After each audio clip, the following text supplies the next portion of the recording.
कराची में हलीम आदिल शेख की क़ियादत में एक बड़ी रैली जो तहरीक इंसाफ ने जिसका आज ऐलान किया था, वो प्रेस क्लब से निकलकर मजार कैद की तरफ रवाना है और रैली को रोकने के लिए पुलिस और रेंजर्स के दस्ते तैनात है और किसी बड़े तसादम का खदशा भी पैदा हो चुका है कि अगर इतनी बड़ी तादाद में जो हजारों की तादाद में लोग हैं, अगर उनको रोकने की कोशिश की गई तो यकीनन ये तसादम होगा। और दूसरी तरफ पुलिस ने हलीम आदिल शेख के घर का भी घेराव कर लिया। इसकी डिटेल में मैं आपको बताता हूं। उसके बाद आज मौलाना फजलुर रहमान साहब ने एक प्रेस कॉन्फ्रेंस की और उसने कहा कि हम बाजवा साहब से कहते रहे, लेकिन बाजवा साहब ने कहा कि हमारे ऊपर अमेरिका का दबाव है और अमेरिका के दबाव पर यह फैसला किया गया। कौन सा फैसला किया गया उसकी डिटेल में मैं आपको बताता हूं। और उसके बाद आज JUIF के इंट्रा पार्टी इलेक्शन खामोशी से हो गए। मौलाना फजलुर रहमान साहब बिला मुकाबला सदर, अब्दुल गफूर हैदरी जनरल सेक्रेटरी मुंतखब हो गए, लेकिन काजी साहब को अब इस इलेक्शन का कोई ख्याल नहीं आएगा, ना तो इलेक्शन कमीशन को, और यकीनन इनके इलेक्शन एक्सेप्ट किए जाएंगे। मजीद डिटेल से पहले आप दोस्तों ये गुजारिश है कि मेरे चैनल को सब्सक्राइब करें, लाइक करें, शुक्रिया। आज तहरीक इंसाफ ने कराची में हलीम आदिल शेख की एक सरबराही में एक बड़ी रैली निकाली जिनका माटो था कि आइन की बालादस्ती, अदलिया की आजादी और इमरान खान की रिहाई। और रैली में हजारों की तादाद में लोग शरीक हैं और रैली इस वक्त कराची की सड़कों पर हर तरफ लोग ही लोग नजर आ रहे हैं। और लोगों का ये कहना है कि बेशक आपने फॉर्म 47 के जरिए हमारा मैंडेट तो चुरा लिया, लेकिन आप हमारे दिलों से इमरान खान की मोहब्बत नहीं चुरा सकते। और इस वक्त हजारों की तादाद में लोग हर तरफ कीड़े मकोड़ों की तरफ चारों तरफ कराची में सड़कों पर लोग ही लोग हैं। और हलीम आदिल शेख के घर का पुलिस ने घेराव कर लिया, लेकिन हलीम आदिल शेख घर से पहले निकल कर जा चुके थे और अब वो रैली में शरीक है और रैली की क़ियादत कर रहे हैं और हजारों लोग उनके साथ है। अब उनकी रैली प्रेस क्लब से निकलकर मजार कैद की तरफ रवाना दवा है।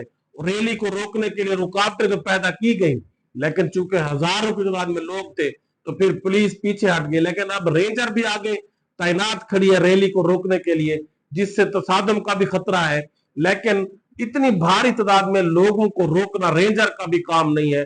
और यकीनन लोग पॉलिटिकल लोगों को रैलियां निकालने का, जलसे करने का, जुलूस निकालने का राइट होता है। डेमोक्रेसी का हुस्न है कि लोगों को फ्रीडम ऑफ स्पीच दिया जाए, फ्रीडम ऑफ जो है वो जलसे जुलूसों की फ्रीडम होनी चाहिए, आजादी होनी चाहिए। लेकिन ये पहली डेमोक्रेटिक हुकूमत है जो हर तरफ रोड़े अटकाती है और फिर कहती है कि लोग जलसे जुलूस क्यों करते हैं या तशद्दुद क्यों करते हैं या लड़ाई क्यों करते हैं। जब आप उनको रोकेंगे, इतने हजारों की तादाद में लोगों को पुलिस से रोका जाएगा, रेंजर के जरिए रोका जाएगा, तो यकीनन तसादम होगा। क्योंकि लोग एक नजरिए के साथ खड़े हैं, कैदी नंबर 804 के साथ खड़े हैं। आपने फॉर्म 47 के जरिए उनका वोट तो चुरा लिया, लेकिन अब कम से कम आप उनको फ्रीडम ऑफ एक्सप्रेशन तो दें, उनको बोलने का हक तो दें। और यकीनन इस रैली में मौजूद हजारों लोग PTI के वर्कर हैं जिन्होंने वोट तहरीक इंसाफ को दिया था, लेकिन फॉर्म 47 के जरिए उनके वोट को चुरा कर MQM को सीटें दी गई, जिससे उनके अंदर मजीद भी गुस्सा है। और जब भी इमरान खान या तहरीक इंसाफ कॉल देती है तो यकीनन लोग जरूर निकलते हैं। उसके बाद आज मौलाना फजलुर रहमान साहब ने एक प्रेस कॉन्फ्रेंस की जिसमें उन्होंने कहा कि पार्लियामेंट ऐनी तरामीम का मैंडेट नहीं रखती। ऐनी तरामीम के जरिए ये मार्शल लॉ लगा रहे थे, लेकिन हमने इनको सपोर्ट नहीं किया। और मौलाना फजलुर रहमान साहब ने कहा कि जेली पार्लियामेंट से ऐनी तरामीम करवाना ज्यादती है। हम चाहते हैं कि नए इलेक्शन हो और अगर किसी को अक्सरियत मिले तो वो कोई तरमीम कर सकती है, इसके पास तो मैंडेट ही नहीं है। उन्होंने कहा कि हमारा मैंडेट भी चुराया गया और अली अमीन गंडापुर को दिया गया, लेकिन हमें फिर भी इतना मैंडेट मिल चुका है कि हम इनका रास्ता रोक सकते हैं। और उन्होंने कहा कि हर सियासी जमात को जल्द से जलूसों का हक हासिल है। और फाटा के इंजमाम पर उन्होंने बात करते हुए कहा कि बाजवा ने फाटा के इंजमाम का फैसला अमरीकी हुक्म पर किया। हमने बहुत तजावीज दी, लेकिन बाजवा साहब कहते थे कि अमरीकी दबाव है, अगर हमने अमेरिका के दबाव पर ही फैसले करने हैं तो फिर हम आजाद कैसे। मौलाना फजलुर रहमान साहब ने इस बारे में इंतहाई तशवीश का इजहार किया।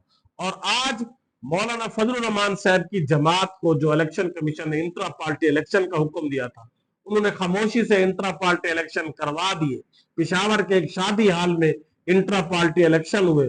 अताउल्लाह दरवेश जो है इंट्रा पार्टी इलेक्शन के हेड थे, और उस इंट्रा पार्टी इलेक्शन में मौलाना फजलुर रहमान साहब को और मौलाना अब्दुल गफूर हैदरी और पूरी काबीना को बिला मुकाबला मुंतखब कर लिया गया नेक्स्ट 5 ईयर्स के लिए, और कोई इसके सामने कोई कैंडिडेट खड़ा नहीं हुआ, और बिला मुकाबला मौलाना फजलुर रहमान साहब 5 साल के लिए सदर मुंतखब हो गए, और अब्दुल गफूर हैदरी साहब जनरल सेक्रेटरी, इसी तरह बाकी ओहदे भी।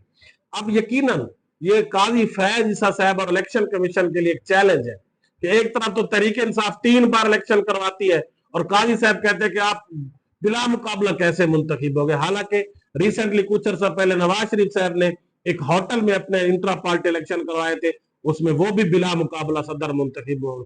आज फजलुर रहमान साहब की पार्टी ने करवाए हैं, ये भी बिला मुकाबला सदर मुंतखब हो जाएंगे। और पीपल्स पार्टी ने काफी अरसे से इंट्रा पार्टी इलेक्शन नहीं करवाए।